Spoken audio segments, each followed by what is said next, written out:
नमस्कार मित्रांनो, स्वागत आहे तुमचं राखी सोनवणे ब्लॉग्समध्ये। आज आपण प्रेग्नन्सी डाएट चार्ट बद्दल बोलणार आहे। चॅनलला सबस्क्राइब नसेल केलं तर चॅनलला सबस्क्राइब करून घ्या आणि व्हिडिओला लाईक करायला विसरू नका।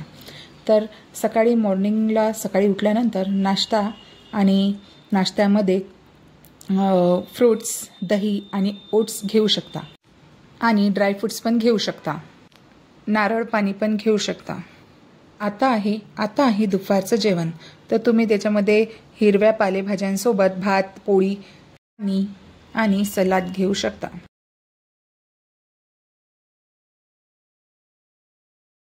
संध्याकाळी 4 वाजता अंकुरित दाणे आणि सँडविच वगैरे तुम्ही नाश्त्याला घेऊ शकता।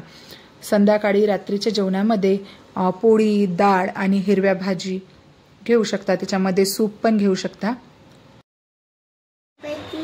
बॉडी डिहायड्रेशन होऊ नये म्हणून 3 ते 4 लिटर पाणी दिवसातून पिणे गरजेचे आहे। दिवसभरातून जेव्हा कधी भूक लागेल तेव्हा फ्रूट खाणे। फोलिक ॲसिड हे हिरव्या पालेभाज्या आणि फ्रूट्स आणि डाळ वगैरे यापासून जास्त मिळते। आयरन हे हिरव्या पालेभाज्या आणि ड्रायफ्रुट्स पासून जास्त मिळते।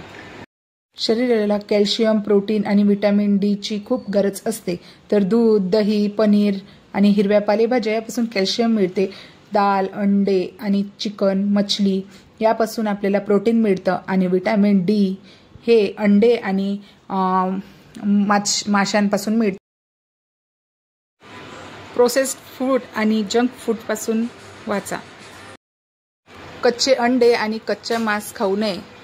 भरपूर आराम करा आणि नियमित डॉक्टरांशी भेटा आणि ट्रीटमेंट घ्या।